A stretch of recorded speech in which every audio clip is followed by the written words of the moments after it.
사무엘하 마지막 말씀입니다. 다윗이 하나님 앞에 납작 엎드리고 나서 이제 같이 갓 선견자 선지자가 다윗을 찾아옵니다. 그리고 다윗에게 말합니다. 올라가라고, 아라우나의 타작마당으로 올라가서 하나님 앞에 제단을 쌓으라고 말합니다. 그래서 다윗은 갓의 말대로 제단을 쌓기 위하여, 그러니까 예배를 드리기 위하여 아라우나 타작마당으로 올라갑니다. 20절에 보면요, 아라우나가 바라보니 왕과 그의 일행이 오는 것을 보고 엎드려 절하며 왕께 어떻게 이곳에 오셨는지를 묻습니다. 그랬더니 다윗이 타작마당을 사서 그곳에다 제단을 쌓고 백성에게 내리는 재앙을 그치게 하려고 올라왔다고 대답을 합니다. 그래서 22절에서 23절에 보면요, 아라우나가 말합니다. 원하시는 것을 내가 다 왕에게 드리겠습니다. 그러니까 그냥 다 마음대로 사용하라고 합니다. 그랬더니 24절에 다윗 왕이 이렇게 말합니다. 왕이 아라우나에게 이르되 그렇지 아니하다. 내가 값을 주고 네게서 살이라.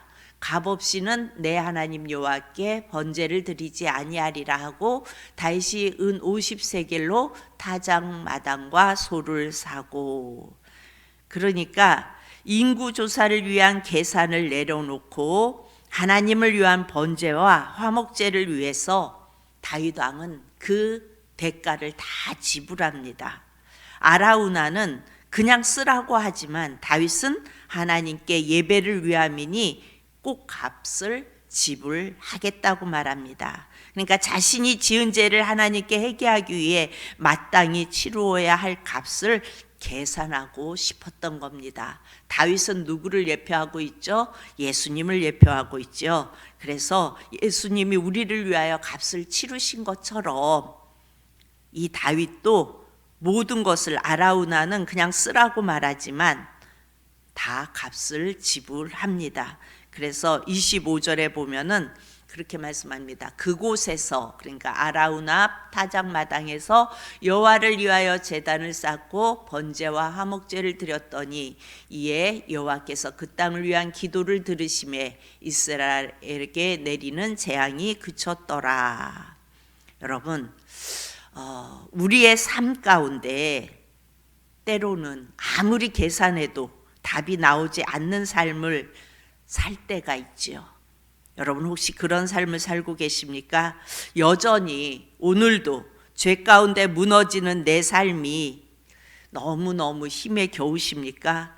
오늘도 다윗처럼 내 삶의 안위를 위해 하나님께 의지하지 않고 내가 인구조사를 하며 그렇게 계산하는 영역들이 내 안에 혹시 있지는 않습니까? 여러분, 그렇다면 하나님 앞에 다윗처럼 나아가 아라우나 타작마당에서 드리는 예배를 드리실 수 있기를 바랍니다. 어제도 말씀드렸지만 아라우나의 타작마당은 아주 특별한 곳이었습니다.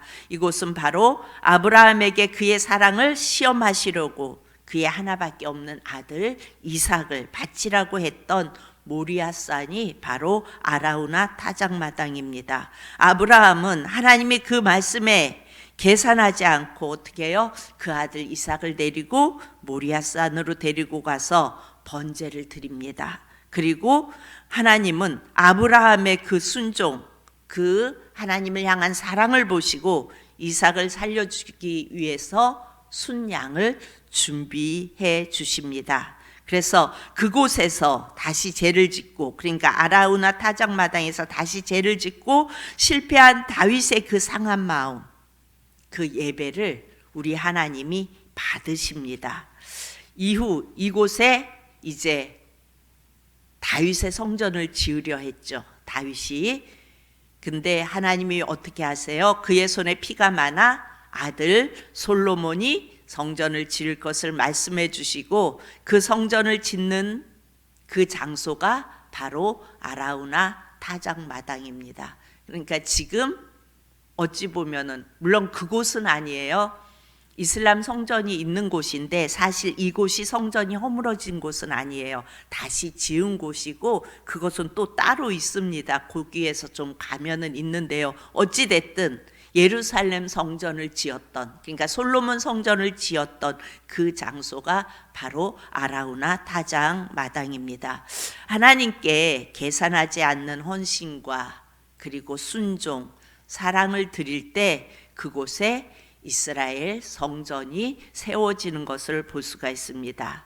그리고 우리의 죄를 계산하시기 위해 하나밖에 없는 예수님이 이곳에서 십자가에 못 박히셨습니다.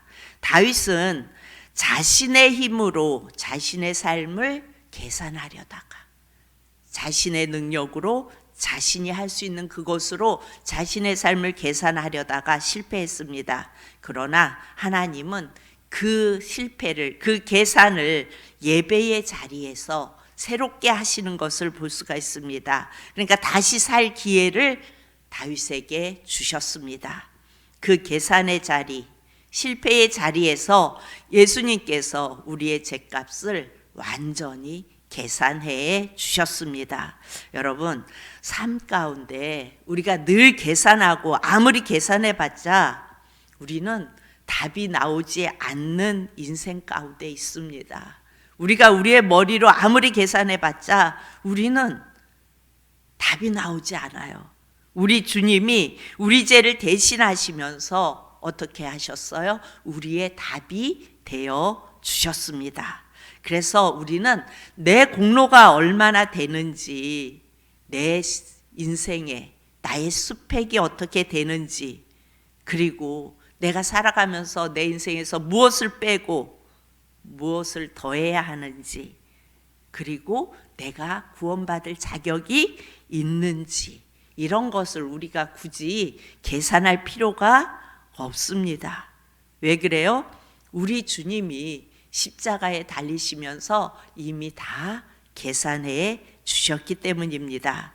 이제 사무엘하를 마치면서 하나님의 뜻을 이루는 사람은 여러분 완벽한 사람이 아니에요.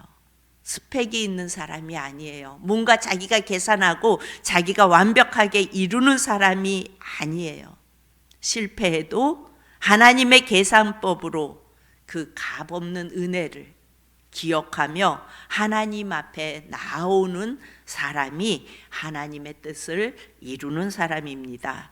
때로는 실패했다 할지라도 다시 예배의 자리에 나와서 한없는 그 하나님의 은혜에 내어 드리는 자가 하나님의 뜻을 이루는 사람입니다. 우리가 해야 할 것은요, 다윗처럼 우리가 오늘도 무너질 수밖에 없는 그런 죄인임을 고백하며 다시 하나님 앞으로 나아가는 것입니다. 하나님 앞에 나아가서 엎드리는 것입니다. 우리의 삶이 아라우나 타작마당이 되어 하나님께 예배하는 것입니다. 그래서 우리는 예배의 자리에 나오는 것입니다. 그리고 그 예수님의 사랑에 감사해서 그 예수님을 찬양하고 그 예수님의 말씀에 귀 기울이고 그 예수님을 바라보는 것입니다. 우리는 계산이 아닌 그 예수님을 바라보는 믿음으로 나아가는 것입니다.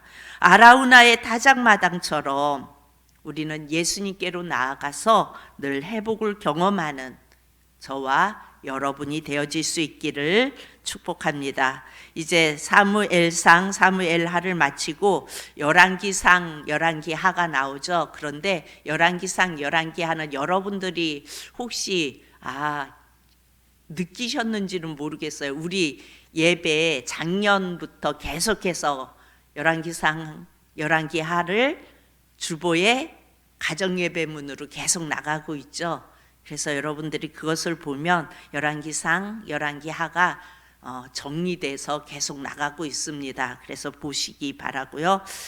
내일부터는 어찌 보면은 잘 이해할 수 없는 그런 말씀이에요. 에스겔서가. 근데 에스겔서를 함께 나누면서 그 에스겔서에서 나타나는 우리 예수님에 대해서 함께 은혜를 나누기 원합니다.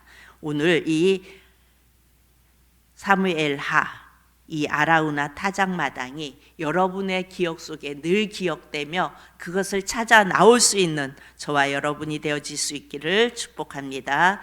참 좋으신 아버지 하나님 은혜를 감사합니다.